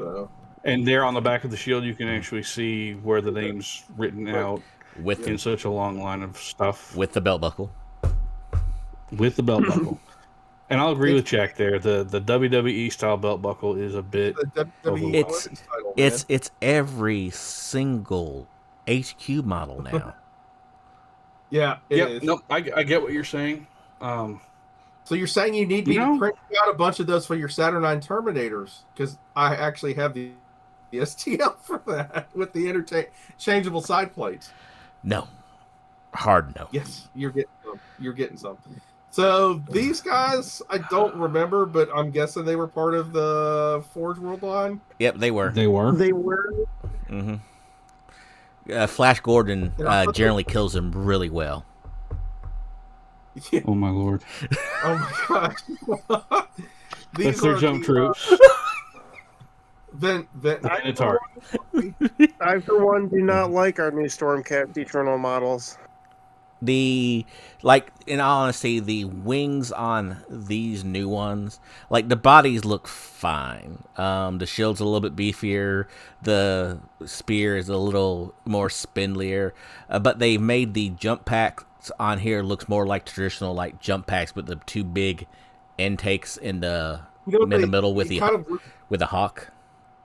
It looks a little bit like the Vulture from like Spider-Man. Yeah, where the original ones, the intakes were oval and elongated. Okay. So, yeah, I will say this about these models. These look again a lot less ornate than before. These look almost minimalist ornation. Yeah, they do. The models, the original models, were the least ornate ones out of the line, but they also have a 4-up save, or at least they did have a 4-up save versus the other custodians because they're how light they were supposed to be. I was going to say, these ones look like they don't have full armor plate on, probably to be lighter weight and all that, so they look like they have like the black carapace or whatever on the upper of their thighs and legs. I think that's just paint-wise. I could be wrong, but I think that might just be paint, the way they're painted models. No, that's the call out on the paint, and one of the paint guys that it's not armor, it's leather or something to that tune. Cloth. Okay. One thing I will note that if you look at all of these models, look at the kneecaps. They have that same beginning of the ridge that we start seeing here. That goes on to the Primaris Marines, where it's got that extra armored ridge above the knee. You don't see that on any other Heresy model. You're only seeing it here on these folks. So it's definitely kind of Stormcasty on the knees or like Primaris on the knees. Yep. Yeah, they're definitely showing a little bit different lower leg style-wise. And I don't really care about it one way or another. It's just it makes these kind of stand out a bit different from compared to regular Marine armor. Yeah, so I kind of like that in this case, whereas I don't like it on Primaris Marine. See, well, they had that extra ridge on the original ones too. Yeah, but was it as this pronounced? It was more pronounced, but they didn't have, like you see where you can the kneecap and the shin looks like it's two separate pieces. Now, on the original one, it was just one full bulk piece with the flare going up onto the thigh. Okay.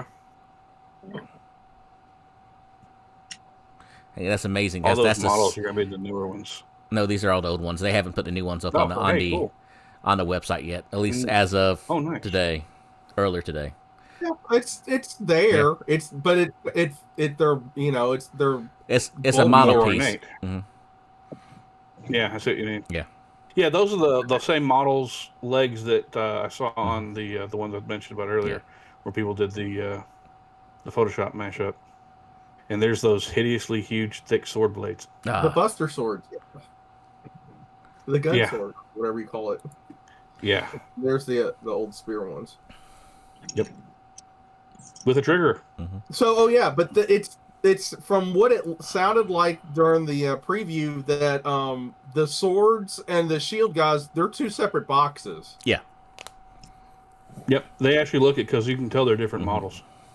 They're different poses and everything.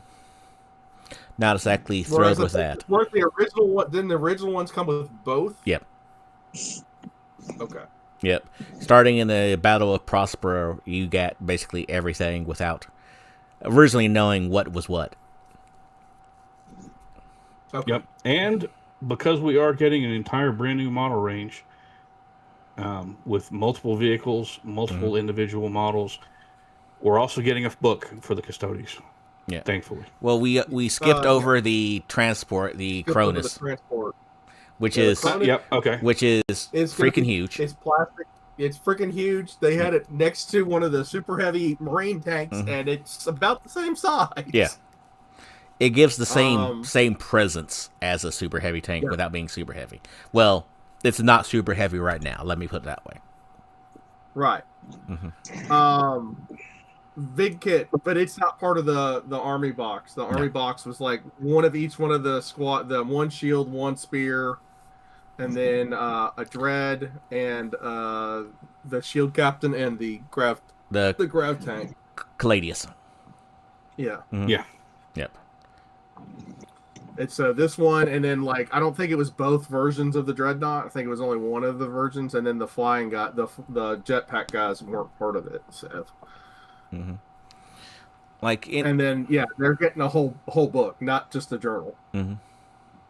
And from what they said, if I remember correctly, it has Sisters of Silence, the Assassins, and then there was like some Psyker. There's like Psyker Arcania or something like that in it too.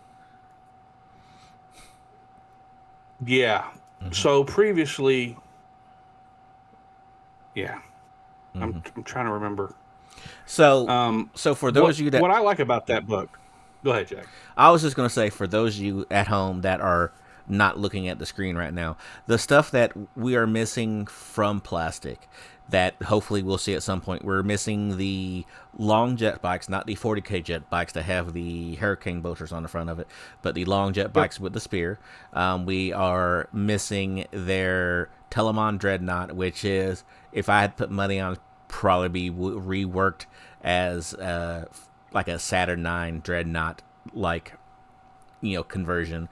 I could see that. We are missing some of their command choices, like some of the character models, which that is what it is when it comes to, if they stay, resin, they stay resin. We are missing the 30K Terminators variants because there were a Krillin and Aquilon with fire pikes. And then, of course, we have their two super heavies, the Ares gunship and the Orion assault drop ship that we're missing. And then, are we missing anything? Oh, we're missing the Palace grav tank, their little land speeder. Yeah, I was gonna say it's like the land speeder / like saber tank kind of thing. Yep. So we could be missing more stuff. We could be missing more stuff if they're going to release other stuff that they haven't told us about yet. Right, we don't know. Right. So, but this off jump, I feel like for them converting a mostly resin army to plastic, I feel like this is a good step to getting us a lot of the way there to make this very accessible for new people getting into the game. I'm happy about that. As much as I complain about stuff, I am happy that this army is now easier to get into. I know there'll be mixed feelings out there. Maybe not easier to build, but easier to get into. Yeah. I don't know. With the way they cut their plastics now, I feel plastics, but I feel like this will probably be easier to as easy to put together as the new Marines. This is with the way they cut that crap up anymore in CAD to put as many as they can on a few sprues as they can. So, I can see that. And they did say, kind of an offhanded comment, that the sisters are getting more plastic too. Okay. That's where I was going to go with this. Since the sisters are included in this book, right now, if you check out GW's website, there are very limited sister models available. Well, there's almost nothing, and there's like 3 models. Like 3 total. Yeah. Ever. One's an upgrade kit for arms. There's the Tanisha Kroll, and then there's their tank. And all that's resin. Because their troops was double options. Like you could build it one way, you could build it other. You had a commander, and then you had the sandworm thing. The transport. Yeah. We're not going to call it. We're not going to call it what everybody calls it. We're not going to call it what everybody calls it. The drill. The sandworm. The drill. Oh yeah, no, we're not going to sell that. Yeah, no, there's no reason. The blank dozer. Yeah. Let's call it that. Anyway, Jack's thinking and he hasn't grasped it yet. Would some call it a bulldozer? A bill. And they also had rhinos. If I remember correctly, didn't they have also rhinos as a transport option, or was that just the custodes? I don't remember.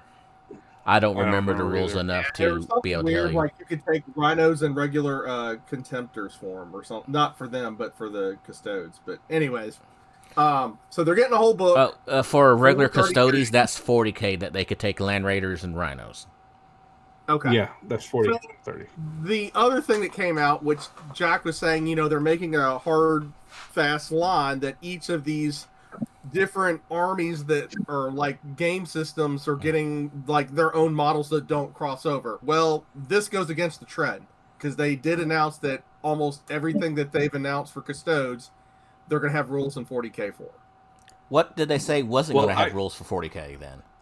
They didn't say what. They said most of the models that they're making for 30K are going to have rules in 40K now. I wish I had for the custodians only.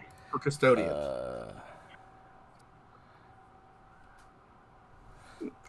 So while they're doing that, the one thing I want to say about this is that this right here and them putting the sisters in there, it does make me hopeful that we're going to see a complete rework of the entire sisters line into new plastics as well. Because I'm really looking forward to seeing the new sisters models put out in plastic, because that right there might make me play a sisters army, because I do like the sisters models. And I've never wanted to have the old plastic ones or the old resin ones. They kind of, the old and second edition, they kind of got done dirty. They never really flushed them out, They never really fleshed them out in first either. So if they're going to flesh out the sisters more for third edition, I am all for it, because I would love to see that. Cyber dogs that they had, and yes, I want to see all of them. Yeah. I just they need to flush them out just for variety. Yeah.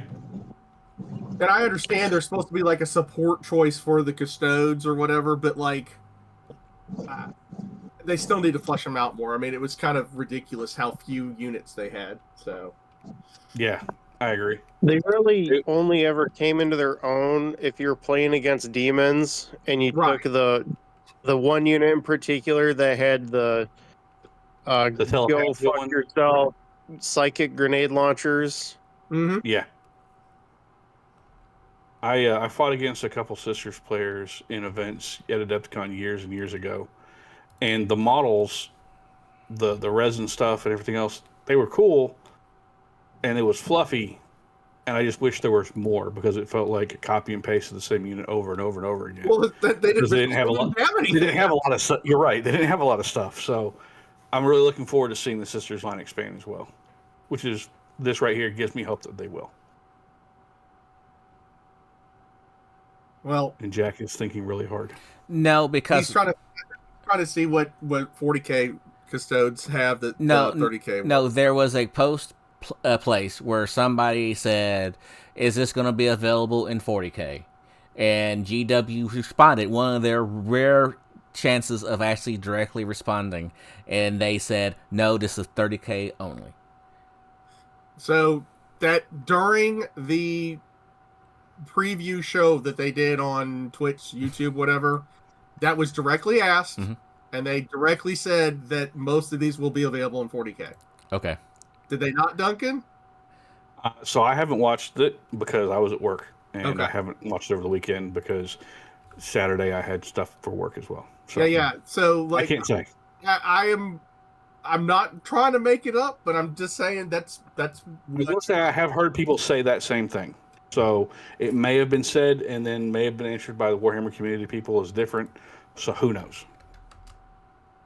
It's Games Workshop. Trust nothing they tell you, because they're not reliable of their own stuff. They did also put because as expected, don't really want to go into this, but a lot of the community is kind of up in arms right now. I'm not going to go into it. I'm just going to say they tried to put an explanation as to why they changed it.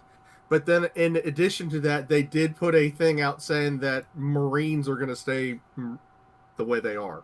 Let's put it that way. So without delving into the whole people are angry about this for one reason or another or whatever. Because I'm not picking a side on that, because people like to argue online for no reason because everyone's terminally online. People love to argue with one another and be hateful to one another for no reason at all these days. So I'm not going into that. I'm just going to say that, hey, look, I don't care. We're getting more models for 30K in plastic to expand the range, and that gives me hope for more stuff in the future coming forward. And that's where I'm going to leave it. As you said, you like... For everyone who wants to argue about it, go somewhere else.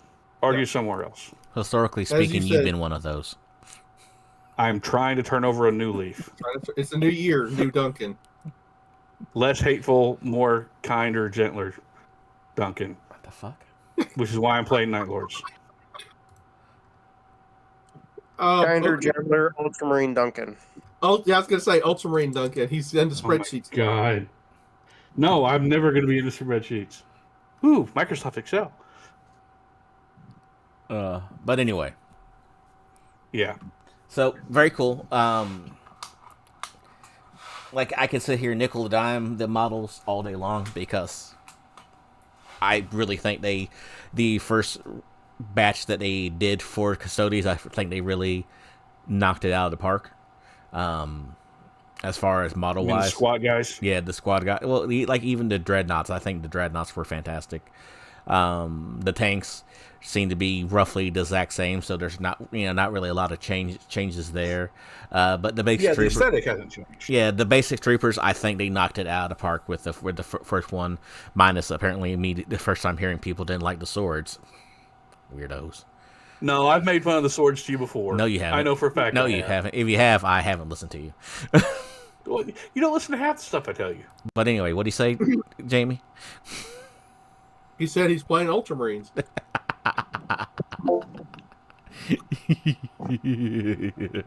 So, the one big, huge thing I think we can all pick up from this, other than the fact that they're expanding the plastics range, and they're expanding the books, and they're putting out more stuff on a somewhat continual basis. And every HQ character has to have a belt buckle. Yeah, other than the WWE Gotta have a title belt everywhere, which is kind of ridiculous. But I think the thing we can all kind of take away from this is they're updating stuff. Old stuff that's not been around or available for a while in plastic, or even ever, is now coming out in plastic. That's continuing GW's trend of moving all the resin stuff out of Forge World into plastic, and putting out these massive new kits like Angron himself in resin. And I think that's where they're going to keep going. Is only their big monstrous master level kits will be resin, and everything else is going to drop over to plastic, which is cool, because it'll be more available in stores. So you can go to your friendly local game store and get stuff. The other thing I will say that has come from all this tonight is that they're updating rules that are already out in 3rd edition at a fairly quick pace. Not like never or several years. We're talking like, when was the Black Shields released? Like August? September? The Black Shields release was right around September, October. The big rules kerfuffle became a big thing that was noticed in late November, early December, and it's been adjusted basically a month and a half later. So if they're doing living adjustments in stealth people and stealthing them and not telling people, fine. That means they're doing adjustments. That means they're actually responding to things that the community is concerned about. Yep. They're paying attention. That happened at Warhammer World, so that really would get their attention. And just for everybody to feel really owed, the original box set releasing Custodes came out 10 years ago. Prospero. Prospero burn for burning Prospero. It came in that means 2016. That box hasn't moved. That means that box hasn't moved in 10 years from where I put it over there. Oh, I feel old. Yeah. Well, if that makes you feel old, think about how old Calth is. Calth was like 2 years before that, and I've got a Calth box underneath of it. I know. Yeah. So I feel old because of that, too. That's older. I think Asher may be about the same age as Calth.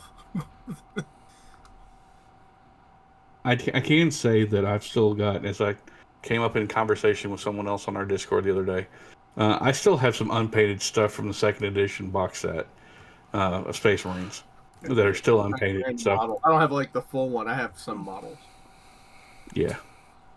We're all I mean, the first Black Book was October of 2011. 12 or 11. Yeah, somewhere around there, yeah. Wow. Yeah. Jesus. Congratulations, Heresy. You're 15 years old play-wise this year. You can almost drive. It seems like it should be more than 15 years. So the Heresy novels have been around since like 06. Yeah. So they're hitting at 20 years. They may but the actual Black Book gaming stuff started coming out about 15 years back. Yeah. 2011 doesn't feel right. I know it is right, but that doesn't, I don't know. Well, I think I got to thinking about this the other day, Jack, and I think why we kind of get tripped up on it is the original power armored resin kits that became the Heresy kits came out a couple of years before the first Black Book. That's when they did like Mark IV, Mark III, Mark II, Mark V, Mark VI. The Terminator's no, Catafactory. That came out before. No, that was all those model kits came out for like the Huron Blackheart and Space Sharks Badab War stuff. That's where all that was originally released. Funnily enough, Jack, you and myself, along with our friend Scott Cox and Micah Hoskins, we did a Forge World order in 2011 when this stuff had just come out available for the resin stuff. And I have pictures of that on my Facebook still, where it's literally like the resin stuff we ordered sitting in a chair. And that was like $1,000 we spent. That got you like what, 4 dudes? No, this was back in the day. This was 2011. So I have that. 9 classic packs. I have. Anybody remember him? Yep, I have him. Was too afraid to paint him years ago, and now I have no reason to paint him. I have Huron Blackheart. Huron of the Astroplog. Yeah, Lufkut. Yeah, and then book 2 of the Badab Crusade with the box set and the big poster, because apparently I'm never going to be able to afford book 1 because I should have bought that years ago and didn't realize it. Jesus Christ. Yeah. Yeah, no joke. No, those. I've got books 1 and 2 with the slip cover. Yep. Jack is jealous of you, sir. He has 2 posters. I feel really, really like I should kick myself, because I had a chance years and years ago to buy Black Book 2, 3, and 4 for $100 each, and I was like, nah, I'll just get them later. I sold my Black Book 1 through 11 for $2,000, like a couple years ago. Man, the stuff that was cool that this whole Heresy hobby kind of came from.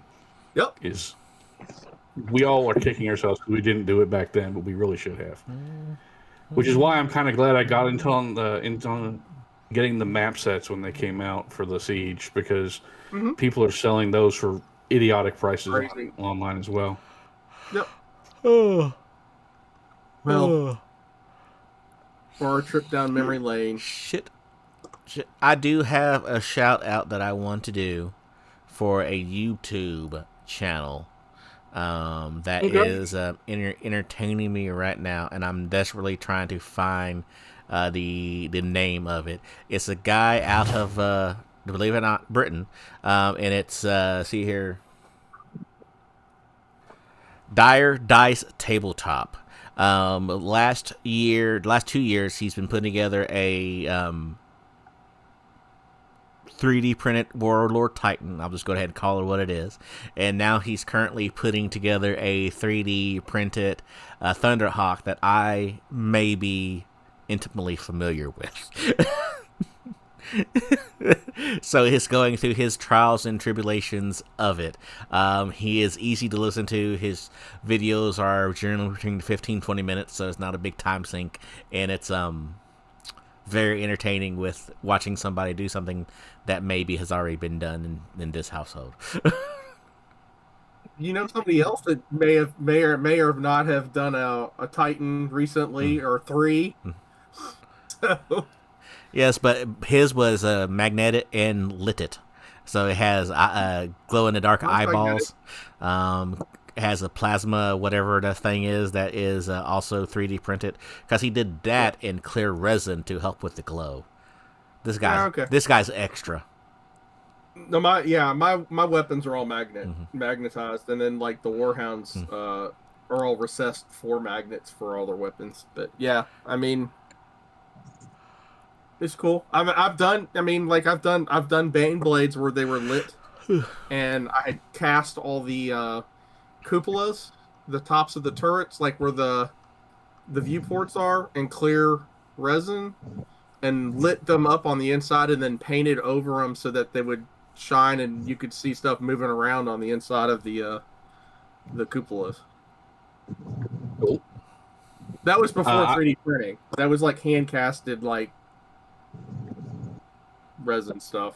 So I'm gonna do a shout out myself to our friend Pennsylvania Mike, because he, along with a lot of other people, including ourselves, are currently is involved in the 2026 New Army Who Dis challenge, and for the first 3 months he's already done, or sorry, the first 2 months challenge he's already completed, and he's posted it today, where he's working on Iron Warriors, and he's got his Predator, his Leviathan, not the Warsmith. He's a Leviathan. Yeah, his Predator, his Leviathan, and his Siegebreaker posted up as of today, and they look fantastic for the Iron Warriors. Oh yeah, his chevrons or caution stripes are impeccable.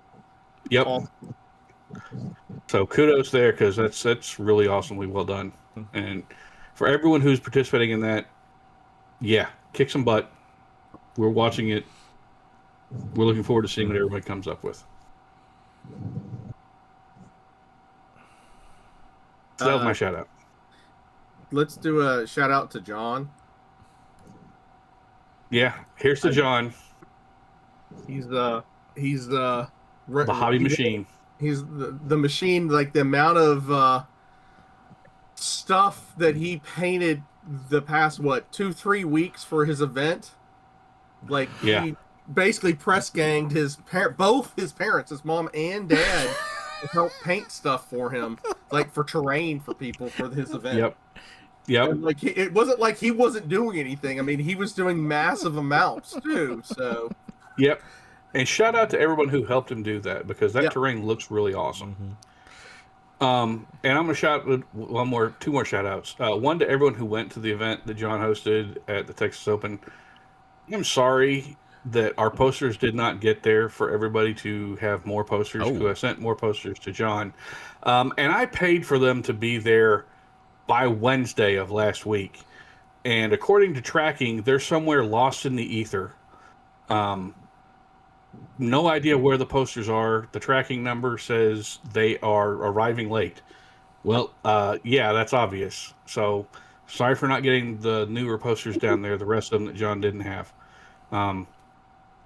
We will address that with the Postal Service, because, This is not the first time we've done this to you. No, but this is the first time that we basically paid for 3-day shipping, and the 3-day shipping got lost. Regular shipping, sure, they lose that all the time, but 3-day priority and it going poof, that's annoying, and I'm gonna have to do an insurance claim on it, because it's just wrong and it screws everybody over, and I don't like that. So, anybody else have anything event-wise, shout-out-wise, or anything else we need to talk about?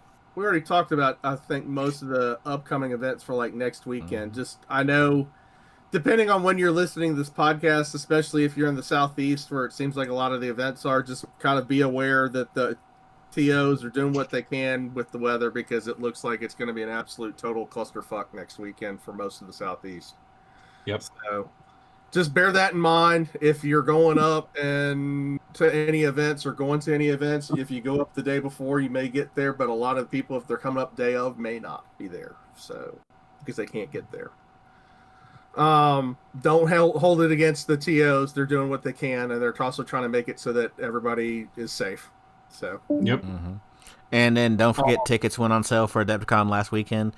There are still tickets available, so if you want to get in on any of these events that are ran by Powerful Duncan or Powerful Brian or Powerful Jamie, do it Powerful Jack. Do it right here, right now, before it's too late, because people do like to grab them at when they can afford them, which I get it. It's hard out there, making a buck.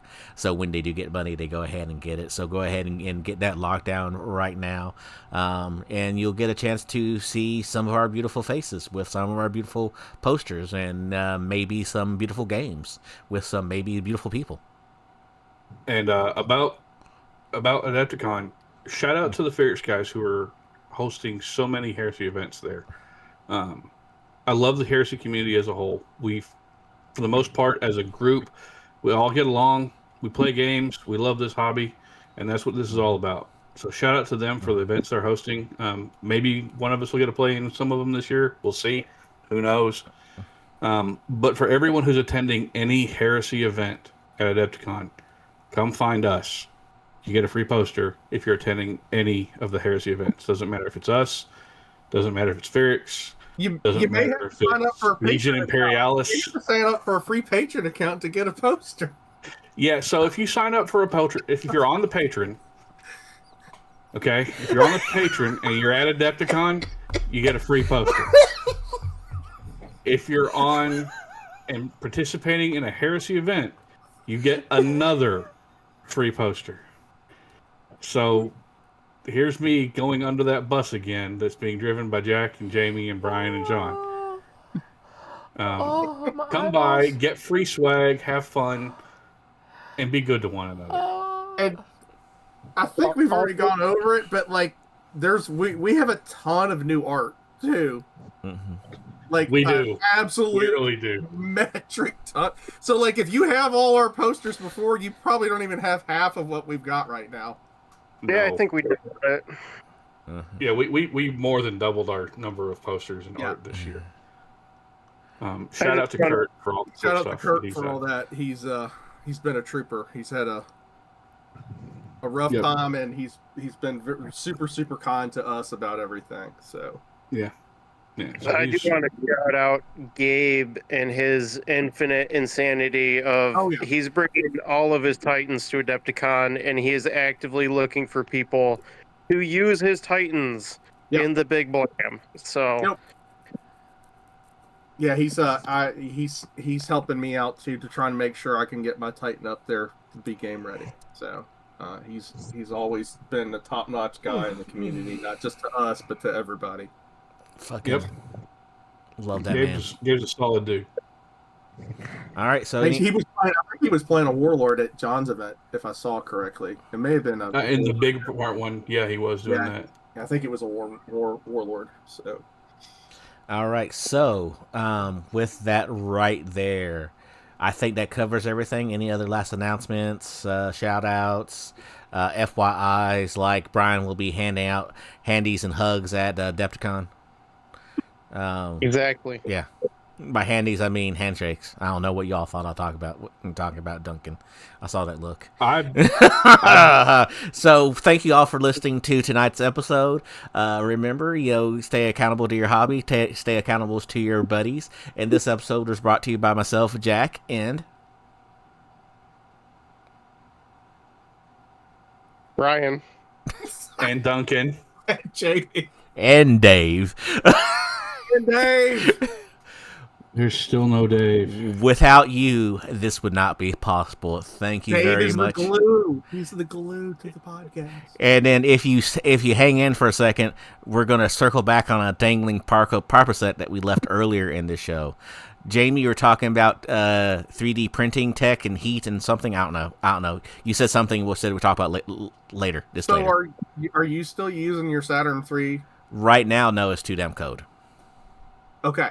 So I've had a lot of cold problems too, and I got a. It's not like on the Saturn 4s on this. What is it, the 16K? Vats are heated. Yeah. So like on the Saturn 3s, that's not an option unless you get like one of those beer yeast wraps that go around the outside of it to heat it up. So it's not the best solution, but I got the Igloo for my Saturn 3 Ultimate. I got their Igloo has a. If you look on our YouTube channel, there is a review of those. I have it. I have it. The heater? Yeah. And it's actually done very well on my printer. My garage gets to the ambient temperature around the machines to around 45, and and I have too many issues delaminating, and I don't have enough time to fight the good fight when I do have time to print. So I just shut them down. Not home enough. I just shut them down until it gets above 50 for a couple days. So I have to keep the heat on. I have a separate heat unit for downstairs in the garage in my office because that's where all our pipes are. So I have to keep it at, I keep it around at least 50, 55. But what I do with that heater is that I'll turn it on like an hour. I put all the resin into the vat and don't start it. I turn on the power to the heater like an hour beforehand, and it raises everything in there up to a nice toasty like 25 to 27 degrees Celsius before I print. And it seems to be working really well. What I generally do is I take the resin and I put it in a hot water bath, and then I'll turn on the heater and heat up the actual machine itself, and then I'll put the hot resin or warmed resin in there with the heater, and that seemed to do all right. But it's still, I've had too many issues with, after I turn off the lights, the temperature dropping overnight, and too many issues with adhesion and stuff like that to fully trust it during this time of year. So what I've done is I've just let Jack print stuff. Well, that's what John does, and that's what everybody else does, and same thing with me. But it's actually done pretty well. I don't know if you have it or not, but the heater, from what I have experienced so far, I think it's actually helped quite a bit. I have one in the 8K and one in the 3, or whatever whatever the other one is. Yep. The black one. I got a question, Jack. Yes, sir. Have you tried lighting some candles and putting on some Barry Manilow to get your printer in the mood overnight? You need more incense. You need to trust the Mechanicum. Yeah, he's got to put oils. Incense, sacred oils, and monotonous chanting. That way you can absolutely have the toaster. You can get like a Bluetooth speaker and play Gregorian chanting to the printer. You know what? I'm sorry for everybody that stayed after for this now. Don't forget, your sensor bearer has to be a toaster on the end of the extension or power cord, so you can have it like incense sticks sticking out of the toaster. You just waft it over your 3D printer. And on that note, ladies and gentlemen, thank you very much for staying on this extended cup of our podcast. Remember, join the Patreon to make Duncan suffer. And I feel like I need to say, hit that like button, smash that subscribe button. 75% of people who watch these videos aren't subscribed to their channel. I just pulled that number out of my ass because I don't know how to look at it, nor do I care. But anyway, thank y'all very much. Good night. Like and subscribe.